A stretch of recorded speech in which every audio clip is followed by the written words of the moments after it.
নমস্কার ওড়িশাবাসী শুভ সকাল আজ হচ্ছে 27 ডিসেম্বর শুক্রবার আজ রয়েছে দেশ বিদেশ রাজ্যর 20টি গুরুত্বপূর্ণ খবর যা আপন মানে 10 মিনিট সময় দিয়ে দেখিপারে তা পূর্বর আপন মান গোটে ছোটিয়া অনুরোধ ভিডিওটি লাইক করে কমেন্টরে আপন না জেলার না লিখিদেবে যাফলে তুরন্ত আপন জেলার খবর মধ্য পাইপারে কোন রয়েছে আজর গুরুত্বপূর্ণ খবর চালুন তা উপরে নজর পকাইবা। नंबर 1 प्रवासी भारतीय दिवस पर 50 ओएस ऑफिसर को मिला नुआ दायित्व জানুয়ারি 5 এবং 15 ଯାଏ লিয়াসন অফিসর ভাবে দায়িত্ব তুলাইবে। ভুবনেশ্বর আয়োজিত ହେଉଥିବା ପ୍ରବାସୀ ଭାରତୀୟ ଦିବସ 2025 ଜାନୁଆରୀ 8 10 ତାରିଖ ଯାଏଁ ପ୍ରବାସୀ ଭାରତୀୟ ଦିବସ ମହାକୁମ୍ଭ ଅନୁଷ୍ଠିତ ହେବ।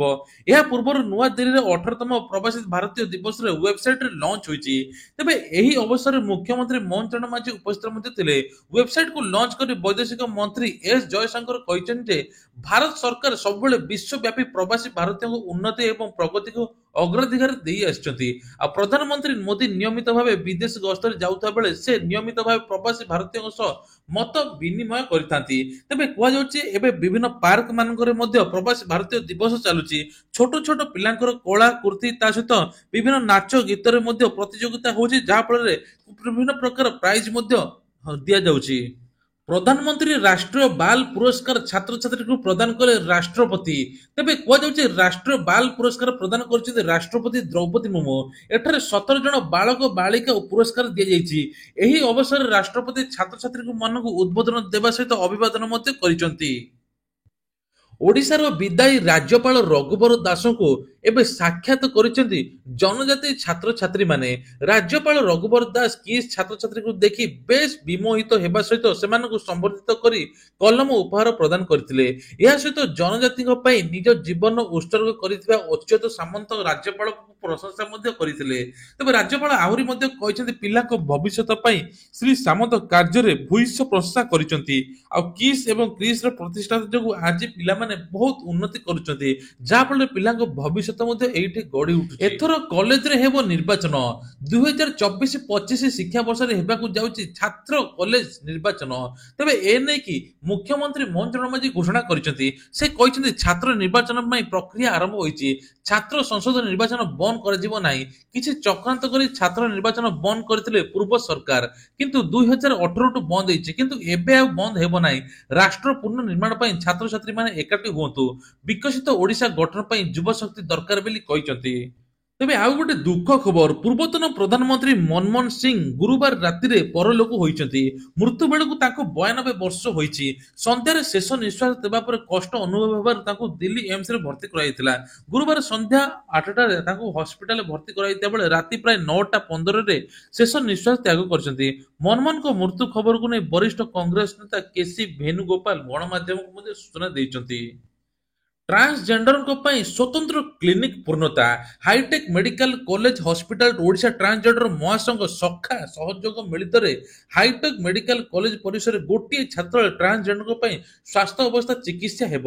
ତା ଫଳରେ ସ୍ୱତନ୍ତ୍ର କ୍ଲିନିକ ହେବ। ଏହାକୁ ହାଇଟେକ୍ ଗ୍ରୁପର ମ୍ୟାନେଜିଂ ଟ୍ରଷ୍ଟି ସୁରେଶ କୁମାର ପାଣିଗ୍ରାହୀ ଉଦ୍ଘାଟନ କରିଛନ୍ତି। ସେ କହିଛନ୍ତି ସମାଜର ପ୍ରତିଟି ବର୍ଗର ଲୋକମାନଙ୍କ ଶିକ୍ଷା ସ୍ୱାସ୍ଥ୍ୟ କ୍ଷେତ୍ରରେ ବୈପ୍ଳବିକ ପରିବର୍ତ୍ତନ ସହିତ ପ୍ରତ୍ୟେକକୁ ସ୍ୱାସ୍ଥ୍ୟ ଅବସ୍ଥା କ୍ଷେତ୍ରରେ ସାହାଯ୍ୟ କରିବ ବୋଲି କୁହାଯାଉଛି। ଆଉ ହାଇଟେକ୍ ହସ୍ପିଟାଲ ଟ୍ରାନ୍ସଜେଣ୍ଡରଙ୍କ ମାନଙ୍କ ପାଇଁ ଗୋଟିଏ ଛାତ ତଳେ ସମସ୍ତ ସୁବିଧା ବ୍ୟବସ୍ଥା କରାଯାଇଛି। ନୂଆ ବର୍ଷରେ ଲାଗୁ ହେବନି ଏଥର ଧାଡି ବ୍ୟବସ୍ଥା। ଶ୍ରୀମନ୍ଦିରରେ ଧାଡି ଦର୍ଶନ ବ୍ୟବସ୍ଥାକୁ ନେଇ ବର୍ତ୍ତମାନ ଏକ ଖବର ସାମ୍ନାକୁ ଆସିଛି। ଧାଡି ଦର୍ଶନକୁ ନେଇ ଆଇନ ମନ୍ତ୍ରୀ ପୃଥ୍ୱୀରାଜ ହରିଚନ୍ଦନ ପ୍ରତିକ୍ରିୟା ରଖିଛନ୍ତି। ପୂର୍ବରୁ ଖବର ଥିଲା ଯେ ଶ୍ରୀମନ୍ଦିରରେ ଧାଡି ବ୍ୟବସ୍ଥା 2025 ନୂଆ ବର୍ଷରୁ ଲାଗୁ କରାଯିବ। ହେଲେ ବର୍ତ୍ତମାନ ଏହି ନିୟମ ପରିବର୍ତ୍ତନ କରାଯାଇ କୁହାଯାଇଛି। ଆଇନ ମନ୍ତ୍ରୀ କହିଛନ୍ତି ଏସବୁ ଲାଗୁ ହେବ ନାହିଁ। ଏବେ ହେବନି ଶ୍ରୀମନ୍ଦିରର ଦର୍ଶନ ଟ୍ରାଏଲ ରନ୍। ନୂଆ ବର୍ଷକୁ ଶ୍ରଦ୍ଧାଳୁଙ୍କୁ ଭିଡରେ ଦୃଷ୍ଟିରେ ରଖି ଏଭଳି ନିଷ୍ପତ୍ତି ନିଆଯାଇଛି। ଗଙ୍ଗା ସ୍ନାନ ପଡୁଥିବାରୁ ଜାନୁଆରୀ 20 ଯାଏଁ ଏହାକୁ ଭିଡ ରହିବ। ତେଣୁ ଜାନୁଆରୀ 20ରୁ 22 ତାରିଖ ମଧ୍ୟରେ ଧାଡି ଦର୍ଶନ ପୂର୍ଣ୍ଣାଙ୍ଗ ବ୍ୟବସ୍ଥା ଲାଗୁ କରାଯିବ ବୋଲି କୁହାଯାଉଛି। ଚାଷୀ ମାନଙ୍କ ପାଇଁ ଏଥର ଖୁସି ଖବର। ବର୍ଷାରେ ଫସଲ କ୍ଷତି ହେଲେ ପୋର୍ଟାଲରେ ଜଣାନ୍ତୁ, ଆଉ ତୁରନ୍ତ ସରକାର ତରଫରୁ ମଧ୍ୟ କ୍ଷତିପୂରଣ ମିଳିବ। ରାଜ୍ୟରେ କିଛି ଦିନ ହେବ ଲଘୁଚାପ ପ୍ରଭାବରେ ଚାଷୀମାନଙ୍କର ଧାନ ଜମି ସବୁ ନଷ୍ଟ ହୋଇଯାଇଛି। ଝିପିଝିପି ବର୍ଷା ଯୋଗୁଁ ଭିନ୍ନ ଭିନ୍ନ ଅଞ୍ଚଳରେ ପ୍ରବଳ ବର୍ଷା ହେଇଛି। ଆଉ କିଛି ଚାଷୀମାନେ ମୁଣ୍ଡରେ ହାତ ଦେଇ ବସିଛନ୍ତି। ତେବେ ଏଭଳି ପରିସ୍ଥିତିରେ ସରକାର ତରଫରୁ ମଧ୍ୟ ହେଲ୍ପଲାଇନ ନମ୍ବର ଜାରି ରହିଛି। ବର୍ଷାରେ ଫସଲ କ୍ଷତି ହୋଇଥିଲେ ଆପଣ ପୋର୍ଟାଲରେ ଜଣାନ୍ତୁ। କୃଷି ରକ୍ଷକ ପୋର୍ଟାଲରେ ହେଲ୍ପଲାଇନରେ ଜଣାନ୍ତୁ। ହେଲ୍ପଲାଇନ ନମ୍ବର ହେଉଛି 140 4447 ରେ ସୂଚନା ଦେଇ ପରାମର୍ଶ ଦିଅନ୍ତୁ। ବୀମା ସହାୟତା ପାଇଁ କ୍ଷତିରେ 72 ଘଣ୍ଟା ଭିତରେ ଜଣାଇଲେ ବା କୁହାଯାଉଛି। ଉଚିତ କ୍ଷତିପୂରଣ ପ୍ରଦାନ ପାଇଁ ପଦକ୍ଷେପ ନିଆଯିବ ବୋଲି ସରକାର ମଧ୍ୟ କହିଛନ୍ତି। ରାଜ୍ୟର 30ଟି ଜିଲ୍ଲା ପାଇଁ ପ୍ରଭାରୀ ମନ୍ତ୍ର ଦାୟିତ୍ୱ ଦେଲେ ମୁଖ୍ୟମନ୍ତ୍ରୀ। ତେବେ କୁହାଯାଉଛି ଯେ ଏବେ ପ୍ରଭାରୀ ମନ୍ତ୍ରୀ ମାନଙ୍କୁ ଦାୟିତ୍ୱ ଦେଇଛନ୍ତି ମୁଖ୍ୟମନ୍ତ୍ରୀ ମୋହନ ଚରଣ ମାଝୀ। ଦୁଇ ଉପମୁଖ୍ୟମନ୍ତ୍ରୀ 13 ଜଣ ମନ୍ତ୍ରୀଙ୍କୁ ଦିଆଗଲା ଦାୟିତ୍ୱ। କଟକ ଜଗତସିଂହପୁର ଦାୟିତ୍ୱ ରହିଲେ ଉପମୁଖ୍ୟମନ୍ତ୍ରୀ କେବି ସିଂ ଦେଓ। ବାଲେଶ୍ୱର ଭଦ୍ରକ ଦାୟିତ୍ୱ ରହିଲେ ଉପମୁଖ୍ୟମନ୍ତ୍ରୀ ପ୍ରଭାତୀ ପରିଡ଼ା। ସୁନ୍ଦରଗଡ଼ ଦେବଗଡ଼ରେ ସୁରେଶ ପୂଜାରୀ ପ୍ରଭାରୀ ମନ୍ତ୍ରୀ ଦାୟିତ୍ୱ ଦେଇଛନ୍ତି। ସୋନପୁର ବଲାଙ୍ଗୀର ଦାୟିତ୍ୱରେ ରହିବେ ରବି ନାୟକ। ତ ଏଇଭଳି ଲିଷ୍ଟ ଦେଇଛନ୍ତି ମୁଖ୍ୟମନ୍ତ୍ରୀ ଏଥର କହିଛନ୍ତି ଓଡ଼ିଶାର ଉନ୍ନତି ଦିଗରେ ସମସ୍ତେ ଲାଗି ପଡନ୍ତୁ। ଆଉ ଓଡ଼ିଶାର ମହିଳାଙ୍କୁ ବେଶୀ ଗୁରୁତ୍ୱ ଦିଆଯାଉଛି। ଓଡ଼ିଶାରେ ଆଉ ଦାଦନ ଖଟିବା ପାଇଁ ବାହାରକୁ ଯିବେ ନାହିଁ। ଏଥର ପ୍ରକଳ୍ପ ହେବ, ବିଭିନ୍ନ ପ୍ରକଳ୍ପ ଦ୍ୱାରା ଯାହା ରାଜ୍ୟବାସୀ ଏବଂ ଆଉ ବାହାରକୁ ଯିବେନି, ଏଇଠି ରହିକି ଚାକିରି କରିବେ। ଆଉ ଓଡ଼ିଶା କିଭଳି ଉନ୍ନତି ହେବ ସେସବୁ ଦେଖିବ ବିରୋଧୀ ଦଳ। ନବୀନକୁ କଡ଼ା ଟାର୍ଗେଟ କଲେ ଧର୍ମେନ୍ଦ୍ର, କହିଲେ 24 ବର୍ଷରେ ଯିଏ ପାଣି ଯୋଗାଇ ପାରିଲେନି ସେ ପୁଣି ଏମିତି କଥା କହୁଛି। ତେବେ ଗୁରୁବାର ଦିନ ବା ପୂର୍ବ ଦିନ ପ୍ରତିଷ୍ଠା ଦିବସ ଥିଲା ବିଜେଡିର। ବିଜେଡି ସୁପ୍ରିମ ନବୀନ ପଟ୍ଟନାୟକ ଭାଜପା ଉପରେ ବସିଥିବା ବେଳେ ନବୀନକୁ କଡ଼ା ଟାର୍ଗେଟ କରି ଭାଜପାକୁ ସମାଲୋଚନା କରିଛନ୍ତି। କେନ୍ଦ୍ର ଶିକ୍ଷାମନ୍ତ୍ରୀ ନବୀନକୁ ଟାର୍ଗେଟ କରି ଧର୍ମେନ୍ଦ୍ର ପ୍ରଧାନ କହିଛନ୍ତି ଯେ ଝିଅ ନିଜ ବାପାଙ୍କ ଜନ୍ମ ମାଟିରେ 24 ବର୍ଷ ପାଣି ମୁନ୍ଦାଏ ପହଞ୍ଚି ପାରିଲାନି, ସେ ପୁଣି କହୁଛନ୍ତି ମୋଦି ମିଛ କହୁଛନ୍ତି। ଗଞ୍ଜାମ ଜିଲ୍ଲାରେ 7-8ଟି ପ୍ରକଳ୍ପରୁ 6ଟି କାମ ଅଧାମତରିଆ ହୋଇପଡ଼ିଛି। ନଳ ଅଛି, ପାଣି ନାହିଁ। ସେ ପୁଣି କହୁଛନ୍ତି ଭାଜପା ମିଛ କହୁଛି। ଆଉ ସରକାର, ବିଜେପି ସରକାର ଆସିଲା ପରେ 6 ମାସରେ କଣ କଣ କରିଛି ଲୋକମାନେ ସବୁ ଜାଣିଥିବେ। ଆଉ 24 ବର୍ଷ ଶାସନ କରିକି ମଧ୍ୟ ଏପର୍ଯ୍ୟନ୍ତ କିଛି କରିପାରିଲେ ନାହିଁ। ପବ୍ଲିକ ଫୋନ ଚାର୍ଜିଂ କିମ୍ବା ୱାଇଫାଇ ବ୍ୟବହାର କରୁଥିଲେ ସାବଧାନ। ବ୍ୟାଙ୍କ ଆକାଉଣ୍ଟ ଖୋଲିଦେବ ଗୋଟିଏ ଭୁଲ, ତେଣୁ ଆପଣମାନେ ବ୍ୟାଙ୍କ ଆକାଉଣ୍ଟକୁ ଖାଲି ମଧ୍ୟ କରିଦେବ। ଆପଣମାନେ କେବେ ବି ଏମିତି କାମ କରିବେନି। ଆପଣମାନେ ଯେଉଁଠି ଷ୍ଟେସନ ବା ବସ୍ ଷ୍ଟାଣ୍ଡରେ ଯଦି ଆପଣ ଚାର୍ଜ ବସାଉଛନ୍ତି, ତେଣୁ ଆପଣଙ୍କ ଫୋନକୁ ସୁଇଚ୍ ଅଫ୍ କରି ବସାନ୍ତୁ। ନହେଲେ ଆପଣଙ୍କ ଡାଟା ଏବଂ ଆପଣଙ୍କ ବ୍ୟାଙ୍କ ଆକାଉଣ୍ଟ ମଧ୍ୟ ଖାଲି ହୋଇଯିବ। କାରଣ ସାଇବର ଲୁଟରେ ଏଭଳି ମଧ୍ୟ ମାତିଛନ୍ତି। ୱାଇଫାଇରେ ମଧ୍ୟ କନେକ୍ଟ କରନ୍ତୁ ନାହିଁ। ଷ୍ଟେ ସାଇବର ସେଫ୍ରେ ଆପଣ ମାନେ ଇଏ କରନ୍ତୁ, କାରଣ ଗଭର୍ଣ୍ଣମେଣ୍ଟର ୱାଇଫାଇ ଆପଣମାନେ ୟୁଜ୍ କରନ୍ତୁ। ପ୍ରାଇଭେଟ ୱାଇଫାଇ କି ଆପଣମାନେ କେବେ ବି କ୍ଲିକ୍ କରି ୟୁଜ୍ କରନ୍ତୁ ନାହିଁ ବୋଲି ସରକାର ତରଫରୁ ମଧ୍ୟ ଘୋଷଣା କରାଯାଇଛି। ସୁଭଦ୍ରା ଯୋଜନାକୁ ନେଇ ଆସିଲା ବଡ଼ ଖବର। ଚତୁର୍ଥ ପର୍ଯ୍ୟାୟ ସୁଭଦ୍ରା ହିତାଧିକାରୀଙ୍କୁ ଅର୍ଥ ପ୍ରେରଣ ଏହି ପରାମର୍ଶ ଦେଲେ ଉନ୍ନୟନ କମିଶନର। ମହିଳାମାନଙ୍କ ପାଇଁ ଆର୍ଥିକ ସଶକ୍ତିକରଣ ନିମନ୍ତେ ସୁଭଦ୍ରା ଯୋଜନା କାର୍ଯ୍ୟକାରିତା ସମ୍ପର୍କରେ 2 ପରିଚାଳନା କମିଟି ବୈଠକ ହୋଇଛି। ତେବେ କୁହାଯାଉଛି ଯେ ଏଥର ଚତୁର୍ଥ ପର୍ଯ୍ୟାୟ ଟଙ୍କା ମହିଳାମାନଙ୍କୁ ମିଳିବ। ଆଉ ପ୍ରଥମ କିସ୍ତିରେ ଏବେ ଚତୁର୍ଥ ପର୍ଯ୍ୟାୟ ଟଙ୍କା 20 ଲକ୍ଷ ମହିଳାମାନେ ପାଇବେ। ତା ସହିତ ମଧ୍ୟ କୁହାଯାଉଛି ଏଥର ମାର୍ଚ୍ଚ 8 ତାରିଖରେ ଦ୍ୱିତୀୟ କିସ୍ତି ମିଳିବା ପାଇଁ ଯାଉଛି। କଲେଜ ପିଲାଙ୍କୁ ମଧ୍ୟ ମିଳିବ। କଲେଜ ପିଲାଙ୍କୁ ଯଦି 21 ବର୍ଷ ମାର୍ଚ୍ଚ 8 ତାରିଖ ପୂର୍ବରୁ ହୋଇଯାଇଥିବ, ତାହେଲେ ସେମାନେ ମଧ୍ୟ ଆବେଦନ କରି ଟଙ୍କା ପାଇପାରିବେ ବୋଲି କୁହାଯାଉଛି। ତେବେ ଏ ନେଇକି ମଧ୍ୟ ଆଜି ବୈଠକ ହୋଇଥିଲା। ଏଥର ବଣ୍ଡା ମାନଙ୍କୁ ଦିଆଯିବ 5,67,000 ଯୋଉ ଫର୍ମ ସବୁ ରିଜେକ୍ଟ ହୋଇଥିଲା ତାଙ୍କୁ ମଧ୍ୟ କରେକ୍ସନ କରାଯାଇ ତୁରନ୍ତ ବାୟୋମେଟ୍ରିକ କରିକି ଆପଣଙ୍କୁ ଚିହ୍ନଟ କରାଯାଇ ଟଙ୍କା ଦିଆଯିବ ବୋଲି ସରକାର ତରଫରୁ ମଧ୍ୟ ଘୋଷଣା କରାଯାଇଛି। ଶ୍ରୀମନ୍ଦିର ପ୍ରଶାସନ ପକ୍ଷରୁ 2025 ଇଂରାଜୀ ନୂତନ ବର୍ଷ କ୍ୟାଲେଣ୍ଡର ପ୍ରକାଶ ପାଇଛି। କ୍ୟାଲେଣ୍ଡର ପ୍ରଥମ କପିକୁ ଶ୍ରୀମନ୍ଦିର ମହାପ୍ରଭୁଙ୍କଠାରେ ଲାଗିଯାଇଛି। ଦେବାପ୍ରଣ ଗୁରୁବାର ଦିନ ଉଭୟ କ୍ୟାଲେଣ୍ଡରକୁ ମୁଖ୍ୟମନ୍ତ୍ରୀ ମୋହନ ଚରଣ ମାଝୀ ଉନ୍ମୋଚିତ କରିଛନ୍ତି। ଡେସ୍କ କ୍ୟାଲେଣ୍ଡରରେ ରାଜ୍ୟର ବିଭିନ୍ନ ଶିଳ୍ପୀ ଚିତ୍ର ବାଲୁକା କଳା ସ୍ଥାନିତ ମଧ୍ୟ ହୋଇଛି। ସେହିପରି 7 ପୃଷ୍ଠା ବିଶିଷ୍ଟ ଏହି ୱାଲ କ୍ୟାଲେଣ୍ଡରରେ ରଥଚୂଡା ମହାପ୍ରଭୁଙ୍କର ଭବ୍ୟ ଚିତ୍ର ସ୍ଥାନିତ ହୋଇଛି। ଇଂରାଜୀ ନୂଆବର୍ଷରେ ପୁରୀ ଓ ଭୁବନେଶ୍ୱର ସ୍ଥିତ ଶ୍ରୀମନ୍ଦିର ସୂଚନା କେନ୍ଦ୍ର ଗୁଡ଼ିକରେ ଏହି କ୍ୟାଲେଣ୍ଡର ଶ୍ରଦ୍ଧାଳୁଙ୍କୁ ଦିଆଯିବ ବୋଲି କୁହାଯାଉଛି।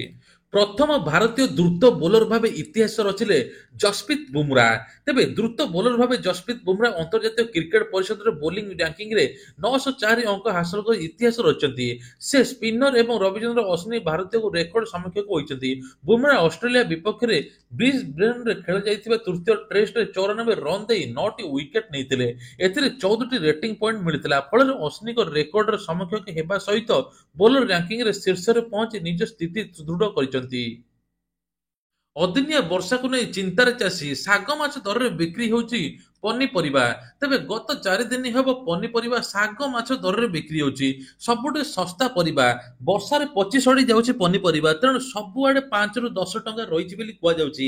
ଏ ନେଇକି ଗ୍ରାହକଙ୍କୁ ମଧ୍ୟ ଶାନ୍ତ କରିଛି, କିନ୍ତୁ ଚାଷୀମାନେ କ୍ଷୟକ୍ଷତିରେ ମଧ୍ୟ ବିକ୍ରି କରୁଛନ୍ତି, ଯାହା ସାମ୍ନାକୁ ଆସିଛି। ଭୋକିଲାଙ୍କ ସଂଖ୍ୟା ବଢୁଛି, ସହାୟତା କମୁଛି, ଧନୀ ଦେଶ ହେଉନାହାନ୍ତି ସହାୟତା। ତେବେ ଗୋଟିଏ ପଟେ ବିଶ୍ୱର କ୍ଷୁଧାର୍ତ ସଂଖ୍ୟା ବଢିବାରେ ଲାଗିଛି, ଅର୍ଥାତ୍ ଖାଦ୍ୟ ପାଇବା ପାଇଁ ଗରିବ ଲୋକ ସଂଘର୍ଷ କରୁଛି। ଅନ୍ୟପକ୍ଷରେ ବିଶ୍ୱର ଧନୀ ଦେଶଗୁଡ଼ିକ କ୍ଷୁଧାର୍ତ ପେଟରେ ଦାନା ଦେବା ପାଇଁ ଯେତିକି ଦାନ କରିବା କଥା ତାହା କରୁନାହାନ୍ତି।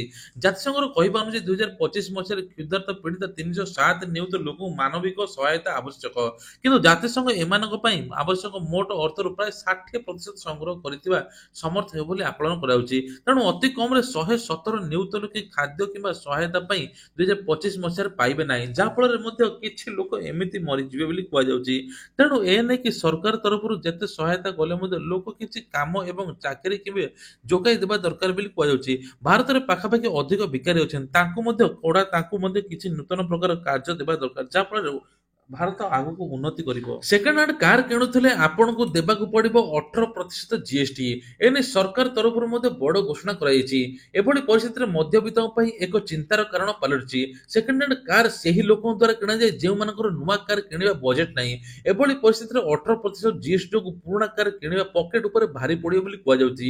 ଏସହିତ ଜାନୁଆରୀ 1, 2025ରେ ନୂତନ କାର୍ କିଣିବା ପାଇଁ ମହଙ୍ଗା ହେବ ବୋଲି କୁହାଯାଉଛି, କାରଣ ପ୍ରାୟ ସମସ୍ତ କମ୍ପାନୀ ସେମାନଙ୍କର କାର୍ ମୂଲ୍ୟ 4% ବୃଦ୍ଧି କରିବେ ବୋଲି କୁହାଯାଉଛି। ରାଜ୍ୟରେ ହେବ ନୂଆ ବନ୍ଦର, ଉତ୍କର୍ଷ ଓଡ଼ିଶା କନକ୍ଲେଭରେ ହୋଇପାରିଛି ଘୋଷଣା। ତେବେ ରାଜ୍ୟରେ ନୂଆ ବନ୍ଦର ବିକାଶ କରିବା ପାଇଁ ଯୋଜନା ରଖିଛନ୍ତି। ଲଜିଷ୍ଟିକ କ୍ଷେତ୍ରରେ ଏଥର ପ୍ରମୁଖ ଭାବେ ପରିଗଣିତ ହେବ ବୋଲି କୁହାଯାଉଛି। ତେବେ ବନ୍ଦରକୁ ବିକାଶ ଉପରେ ଗୁରୁତ୍ୱ ଦିଆଯାଇଛି। ବର୍ତ୍ତମାନ ରାଜ୍ୟରେ 3ଟି ବନ୍ଦର ପାରାଦୀପ, ଧାମରା, ଗୋପାଳପୁର ରହିଛି।